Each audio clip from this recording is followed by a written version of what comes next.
అందరికీ నమస్కారం. నేను ఒక తెలుగువాడిగానే ప్రపంచంలో ఎక్కడ ఉన్నా ఉంటా.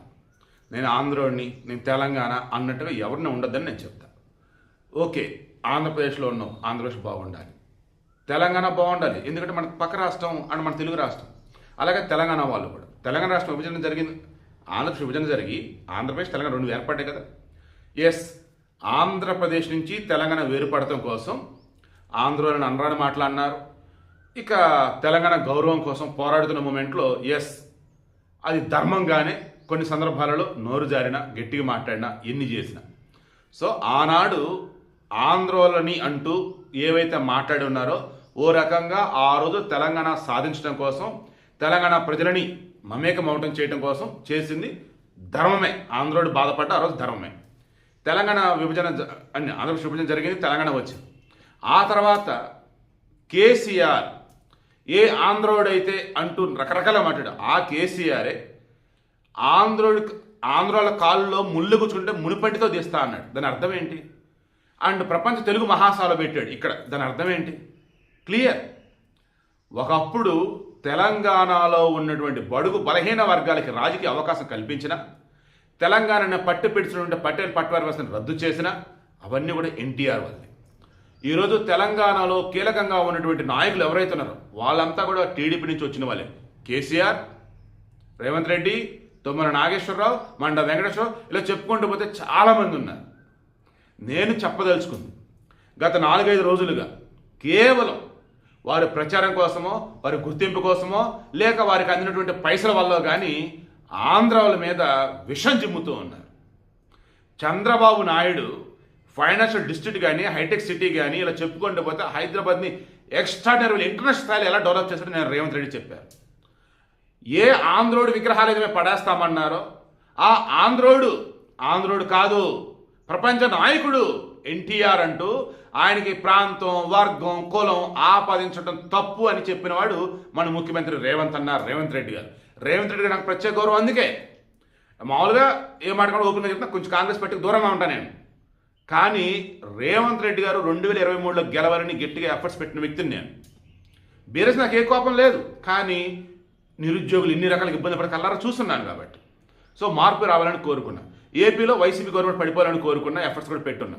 సో అందుకు ఇప్పుడు ఈ వీడియోలో నేను చెప్పేది ఏంటి, ఇప్పుడు తెలంగాణలో ఉంటూ తెలంగాణ పేరుని స్వార్థానికి వాడుకుంటూ మేధావుల ముసుగులో ఆంధ్రోళ్ళ మీద విషం చిమ్ముతూ ఇక్కడ ఉన్నటువంటి ఆంధ్రోళ్ళు బతకడానికి వచ్చారు, బతుకుతున్నారు, 10 మందికి బ్రతుకునిస్తున్నారు. ఇక్కడ ఏమన్నా దోచుకున్నారా? ఇక్కడ ఎవరైనా ఇబ్బంది పెట్టారా? చెప్పండి. మార్వాడీలు, గుజరాతీలు వాళ్ళు ఎలాగా, ఆంధ్ర కూడా అలాగనే కదా. అండ్ ఒకప్పుడు వచ్చేసి మొత్తం ఆంధ్రప్రదేశ్ ఒక పార్ట్ కదా. ఇంకా ఎలా ఆంధ్రోడి పేరు ఎత్తేసి రకరకాలుగా మాట్లాడతారు? ఆంధ్రోడి విగ్రహాలను పడేస్తారా, కూలదోస్తారా? చేయండి, టచ్ చేసి చూడండి. మీరు అంటున్నటువంటి సందర్భంలోనే రేవంత్ విగ్రహ ఆవిష్కరణ చేసి చూపించాడు.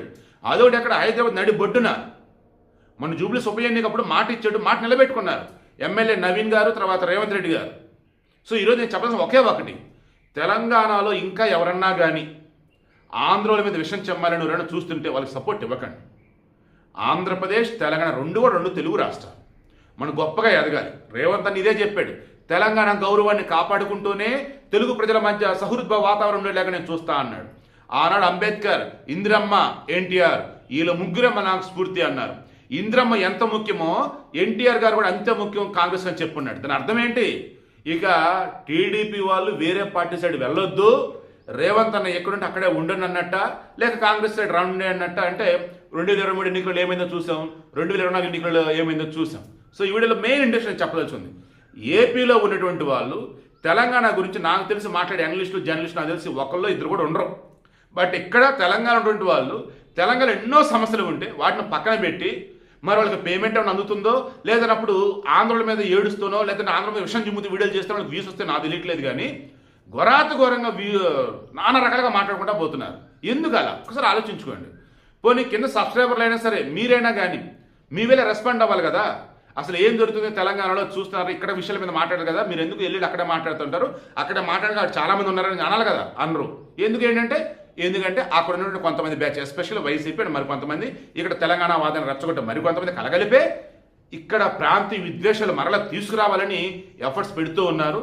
అటువంటి ఎఫర్ట్స్ పెట్టేవారని గుర్తించుకుని ఉంటే సరిపోయింది అన్నట్టు కొంతమంది మేధావులు చెప్తున్నారు.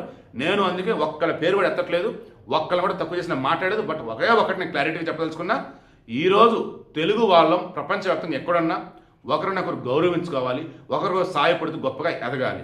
ఇక ఆంధ్ర తెలంగాణ అన్నప్పుడు రెండు రాష్ట్రాలుగా ఏర్పడ్డాయి. రెండు రాష్ట్రాలు గొప్పగా ఎదగాలన్నప్పుడు ఫ్రెండ్షిప్ అన్నది మాత్రం ఉండాలి తప్ప విద్వేషం చిమ్ముదైన ఎవరైనా చూస్తే వారిని మీరు ఎంకరేజ్ చేయొద్దు. అండ్ విషయంలో కనుక దమ్ముంటే నిజంగా అక్కడ తప్పు జరిగి ఉంటే దానిని క్వశ్చన్ చేద్దాం. నో డౌట్, అక్కడైనా ఎక్కడైనా సరే తప్పు చేసిన మనం క్వశ్చన్ చేద్దాం. తప్పు అనేదే లేకుండా తప్పు చేసిన వాడు మరలా ప్రాంతీయ విద్వేషం రచ్చగొట్టడం చూస్తుంటే వాళ్ళు ఎంకరేజ్ చేయొద్దు. That's it. ఇక రేవంత్ రెడ్డి గారు నిన్న ఇచ్చిన స్పీచ్ అల్టిమేట్. నేను చెప్తున్నా, రానున్న రోజులలో కాంగ్రెస్ తరఫున ప్రధానమంత్రి అభ్యర్థి అన్నప్పుడు, దేశవ్యాప్తంగా అన్నప్పుడు ఖచ్చితంగా రేవంత్ రెడ్డి గారు ముందు వరుసలో ఉంటారు. ఒకవేళ ఆయన గనక 2034 కాంగ్రెస్లోనే ఉంటారు, నో డౌట్. ఆ తర్వాత కాంగ్రెస్లో ఉంటారు నాకు అనిపిస్తుంది. ఒకవేళ ప్రశ్నలు అనుకూలించక ఎప్పుడన్నా కనుక బయటకు వస్తే మన మోడీ గారు చెప్పినట్టుగా తిరుగులేని దేశ నాయకుడిగా ఎదుగుతారు అనడంలో ఎటువంటి డౌట్ లేదు. ఒక్క మాట చెప్పి క్లోజ్ చేస్తా. నిజంగా నాకు ఈరోజు ఒక తెలుగువాడిగా ఎంత గర్వంగా ఉందంటే రేవంత్ రెడ్డి గారిని చూస్తుంటే ఎక్కడ రెచ్చగొడతాం లేదు. ఉన్న విషయాన్ని కుండబద్దలు కొడుతూ కేసీఆర్ ఎక్కడి నుంచి వచ్చారు, టీడీపీ నుంచి. తుమ్మల నాగేశ్వర ఎక్కడి నుంచి వచ్చారు, టీడీపీ నుంచి. రేవంత్ రెడ్డి ఎక్కడి నుంచి వచ్చారు, టీడీపీ నుంచి. ఇలా మహామహులు ఉద్దండులు మొత్తం కూడా ఈరోజు తెలంగాణలో ఉన్నటువంటి వారందరూ కూడా ఓ రకంగా రాజకీయంగా అవకాశం కల్పించినా, అందరూ మెక్కించినా అది టీడీపీనే, అన్న ఎన్టీఆర్ఏ అండ్ చంద్రబాబు నాయుడు గారే. అవునా కాదా? కింద కామెంట్లో తెలియచేయండి. ఇప్పటికి కూడా ఏపీలోని ఎవరో కూడా తెలంగాణ సంబంధించి ఒక్క మాట నెగిటివ్గా మాట్లాడరు. ఆడ డెవలప్మెంట్ ఏంటో, ఆడ కథలేంటో చూసుకుంటూ ఉంటారు. కానీ ఇక్కడ ఉన్నట్టు కొంతమంది మాత్రం కావాలని ఆంధ్ర పేరెత్తడం, ఆంధ్రుల పేరెత్తడం, నానా రకాలుగా మాట్లాడుతుంటాం. దీనికి అడ్డుకట్టపడే రోజు త్వరలో వస్తుంది అని చెప్పి నిన్న రేవంత్ రెడ్డి గారి మాటలో నాకు స్పష్టంగా అర్థమైంది.